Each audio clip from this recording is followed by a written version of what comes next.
नांदगाव खंडेश्वर तालुक्यासह इतर ठिकाणी झालेल्या अवकाळी पाऊस तसेच हवेमुळे कानस येथील शेतकरी देवीदास सोनोने यांचे जवळपास 1,00,000 रुपयांचे नुकसान झाले आहे। सोसाट्याच्या वाऱ्यासह विजेचा कडकडाट। नांदगाव तालुक्यात बुधवारी एकाएकी वातावरणात बदल होऊन बऱ्याच शेतकऱ्यांचे नुकसान झाल्याच्या तक्रारी समोर येत आहे। असे असतानाच कानस येथील शेतकरी देवीदास सोनोने यांनी आपल्या शेतात 250 लिंबाच्या झाडाची लागवड केली आहे। मुलाप्रमाणे त्या झाडाची देखरेख करून समोर जाऊन आपला खर्च निघून परिवार सुरळीत चालेल या आशेने त्यांनी अहोरात्र त्या झाडांची काळजी घेतली आहे। परंतु निसर्गाच्या लहरीपणामुळे जिवंत जगणे कठीण झाले आहे। वाऱ्या वादळाअभावी ते झाड जमीनदोस्त झाले आहे। तेव्हा त्यांच्यावर उपासमारीची वेळ येऊ नये म्हणून तातडीने नुकसान भरपाई देण्यात यावी अशी मागणी परिसरातील शेतकरी करीत आहे। परंतु नुकसान झाल्यावर शेतकऱ्यांना मदत मिळत का नाही असा प्रश्न समोर येत आहे। तेव्हा गट ग्रामपंचायत येनसला लागूनच असलेले कानस गाव येथील शेतकरी सोनूने हे मदत मिळाली नाही तर उपोषणास बसणार असल्याचे मत त्यांनी व्यक्त केले आहे।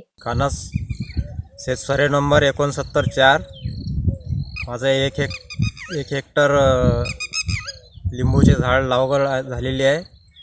त्याच्यामध्ये 14 एप्रिल 2021 रोजी संध्याकाळी झालेल्या वादळ आणि पावसामुळे माझं 1 ते 1.5 लाखाचं लिंबूचं नुकसान झालेलं आहे।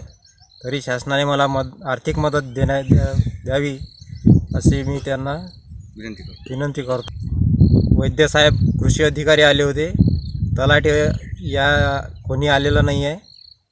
मी तशी तक्रार तहसीलदार यांच्याकडे केलेली आहे, मागणीसाठी अर्ज टाकला।